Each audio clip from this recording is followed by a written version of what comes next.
Story from my imagination. It's a classic haunted house tale.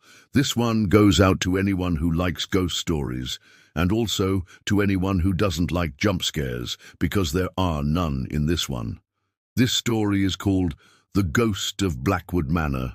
Eliza moved to Blackwood Manor because she wanted to restore it to its former glory. Now the home had been empty for decades, and most people thought it was cursed. But Eliza didn't believe in ghosts, and she wasn't scared of hard work. So she bought the house for cheap and set about renovating it with the help of her son, Toby.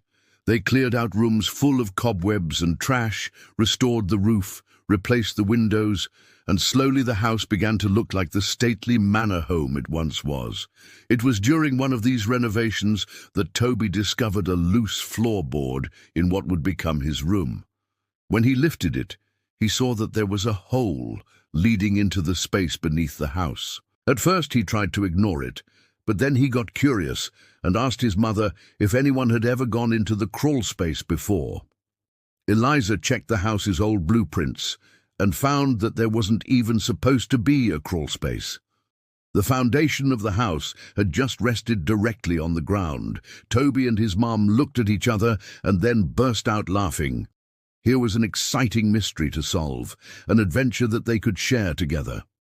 Armed with a flashlight and a shovel, Toby climbed into the crawl space. The air was thick with dust and smelled faintly of mildew and decay. He coughed, waved the dust away, and began digging. It didn't take him long to find something interesting. In the dirt, there was a series of strange markings. At first he thought they might be the outline of some sort of object, but it turned out to be a symbol. It was etched into the dirt floor so deeply that it was clear it was very old. As the days went on, more and more symbols were uncovered. There were pentagrams, weird geometric shapes, and a symbol that looked an awful lot like a human heart. Toby and his mother spent hours researching old books on magic and witchcraft in the hopes of finding out what the symbols meant. They even took photos and sent them to a professor at the local university who specialized in folklore, but no one could tell them what the symbols were. Then one day, Eliza noticed something. The markings were not only on the floor, but on the walls as well. If she stood in the exact center of the crawl space and turned around, the markings aligned perfectly with the holes in the floor, almost like they were made to line up.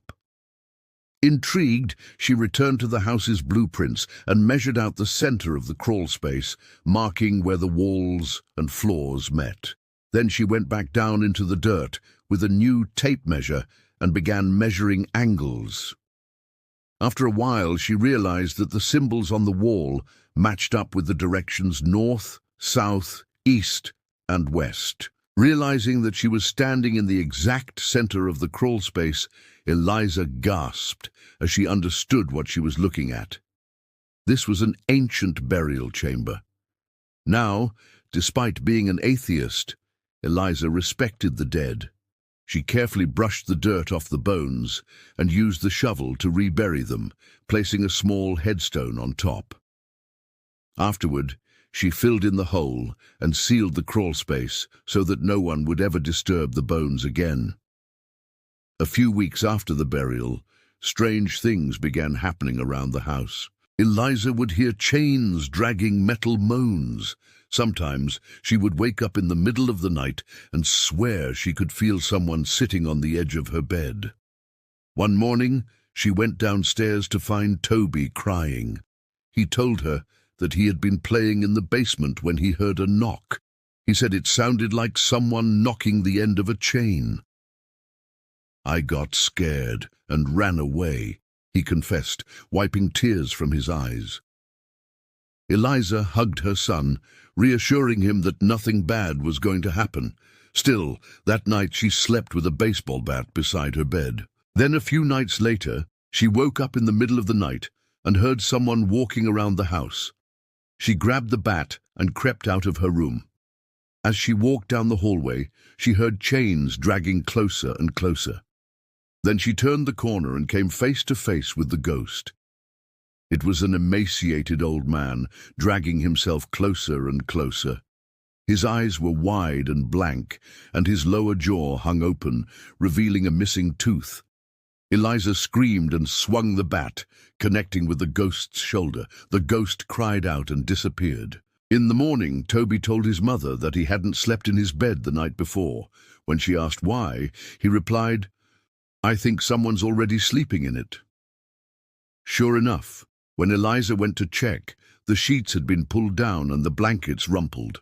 She knew then that the ghost wasn't dangerous, just lonely, so she did something bold. She moved her bed into Toby's room and invited the ghost to share it with her. From then on, Eliza slept with one eye open, ready for anything, but the ghost never attacked her, and eventually she stopped sleeping with a bat. Then, one night, she felt the bed shake and the chains drag, but instead of screaming, she reached out her hand and touched the cold, bony finger that had brushed against her own, and that's when she finally learned the ghost's name and why he had been trapped in the house for so long. His name was Elias Blackwood, and he had died inside the house a century ago. He had been a kind, gentle soul, but his mind had slowly eroded as he grew older until he had become a shell of his former self.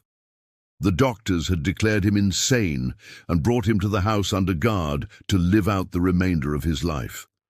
One night, he had gotten out of bed, wandered into the basement and taken his own life.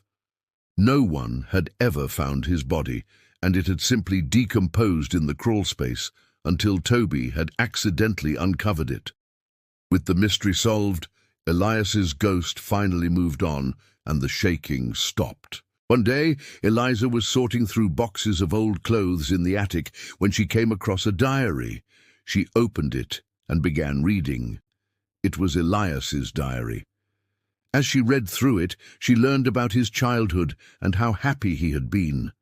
Then suddenly, a gust of wind slammed the diary shut. Startled, Eliza jumped back, nearly knocking over a trunk. She tried to open the diary again, but it was as if something was keeping it closed.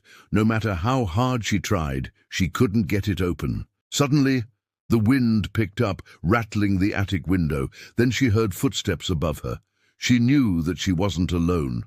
She slowly backed away from the diary until she felt the wall behind her. Turning around, she looked down the length of the attic and gasped. There in the doorway stood a little boy holding a wooden rocking horse. The boy looked up at Eliza, smiled and said, "Want to play with me?" Then he turned and walked away. Taking a deep breath, Eliza smiled and stepped toward the boy. She had a feeling that she would be spending eternity playing with him. The Ghost of Blackwood Manor is done. Thanks for listening. If you liked this story, please remember to subscribe and leave a like. Also, if you want to hire me to write a ghost story for your event or special occasion, you can contact me through the provided link. Until next time, remember, don't trust the ghosts you make deals with.